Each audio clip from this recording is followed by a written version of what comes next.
Thanks for joining me this afternoon, Chris. Angela, great to be here. Oh, fantastic. Nice energy. Oh, well, hey, it's early in the morning in Cannes. How can you not have energy? Yeah, this is true. We get lots of sleep around here. In that spirit of irony, let's start with a simple question. Who are you? Tell me about your career path. Oh, wow. That was dramatic. That was dramatic. I like that. Did you time that with the question? Obviously. I'm chairman and CEO of Momentum Worldwide. And actually, I'm 9 years as CEO, so it's been a great run. Going almost 10 years now, which is hard to believe. I started at Momentum. I started in the television and event production side of the business. We produced shows. I sold an agency. And then started, there were about 40 of us at Momentum. When we started this. We had an office in New York and an office in Atlanta. Doing work for Coca-Cola was one of our main clients. And still is one of our main clients. It's a fun client to have. The best. And now we have 50 offices around the world, over 2,000 people. So it's been a great run. Nice. Talk a little bit about the evolution of Momentum and its journey toward, well, where it is today, co-creation. I understand that you, as a kind of champion of consumer engagement, introduced the notion of phygital. Talk a little bit about that as well. You know, interestingly, we grew up in the space that is the borrowed equity space, which is how you activate around sponsorships, entertainment, music, sport.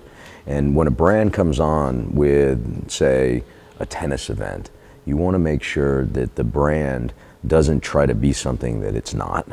The brand is part of the fan's journey at the tennis event and adds to the experience. So that's kind of how we grew up. If you think about that in terms of what's happened in the whole social web, that's what the whole new web is about. So what we found was that as we curated live experiences in the physical space, that we could do the same in curating the digital experience and bringing those two together, where we had the ability to have a conversation with somebody one-on-one and then extend the reach through the digital medium is really how we got to the phygital space. Gotcha. The best marketing medium, everybody knows this, has always been face-to-face. Whether it's sampling, whether it's me telling the story, what digital has allowed is taking the best marketing medium, which is the one-on-one, and created reach out of it. And that's what's been so exciting. It's also what's driven the growth of our company. So are you saying that the biggest ultimate goal of creating digital experiences is ultimately to kind of construct over time a face-to-face experience? I think without a doubt. I mean, if you think about what you're doing online, you don't want to be interrupted. You're not going there to whatever you're going for a specific purpose, whether it's on the web or you're searching for something or you're on Facebook. What you don't want is something popping right up in front of you. You want something that's going to help your experience of what you're doing. Going back to my tennis example, if I'm just a banner ad at a tennis event, I'm not adding to the value of the experience of the fan. Same thing on Facebook. Same thing if you're on digital experiences. Give you an example. We created something for American Express called Unstaged. And what we do is we take great artists and pair them with great directors. So it was Arcade Fire and Terry Gilliam. I remember that. Yeah, you that remember was that. And we just did one last night with Kenny Chesney and, do you know who the director was? Great director, fabulous Oscar-winning director. And basically what we're doing is we're having the directors curate the digital experience.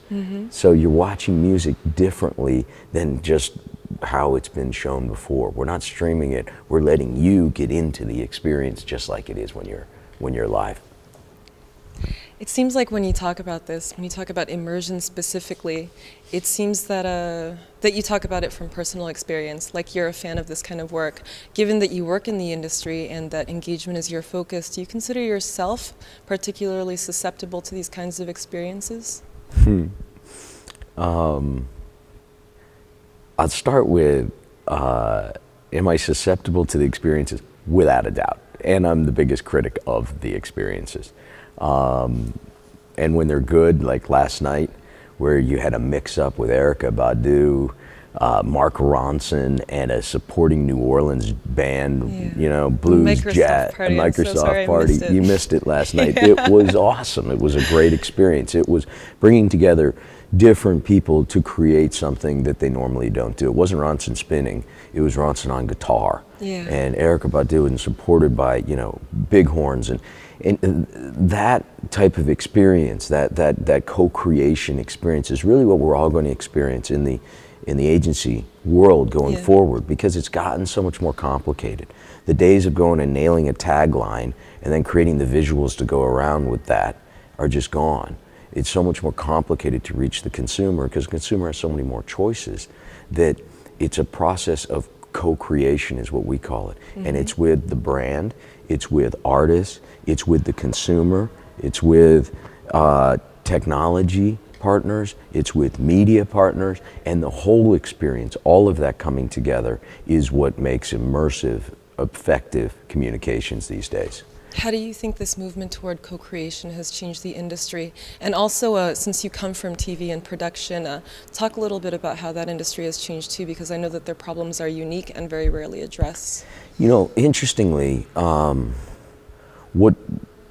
it's changed this industry has changed it for the better, because what we're doing is we're bringing a much broader world into our advertising world. It was a very insular world, and you know, here's a great example. This is here at Cannes. Look at how this was, you know, first time I came 10 years ago, it was a bunch of creatives having fun, talking about the business and getting some awards. Now look at it. You got Bill Clinton speaking tomorrow. You've got all the different artists and musicians, Elton John playing the other night. You got all the media players, all the different media players from online to offline. I mean, so the industry is better because it's a broader world. It's different people. The same thing is happening on the TV side, and we're starting to morph each other's models. On the TV side, it was always about, you know, creating, or the movie side, it was about creating for a moment, right? You're creating something, and you brought together all this talent to create a moment in time. That's what we're getting to, which is a good thing.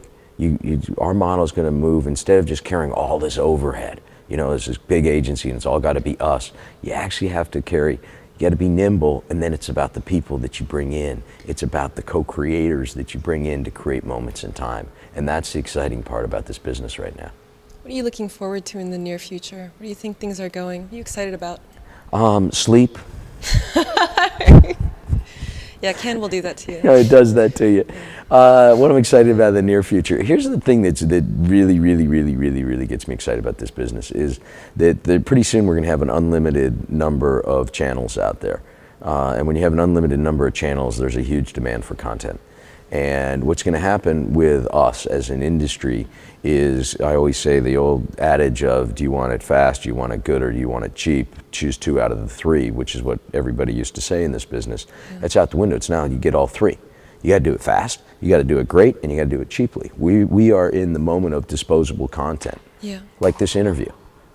Disposable content. I mean, it's going up, it's going down.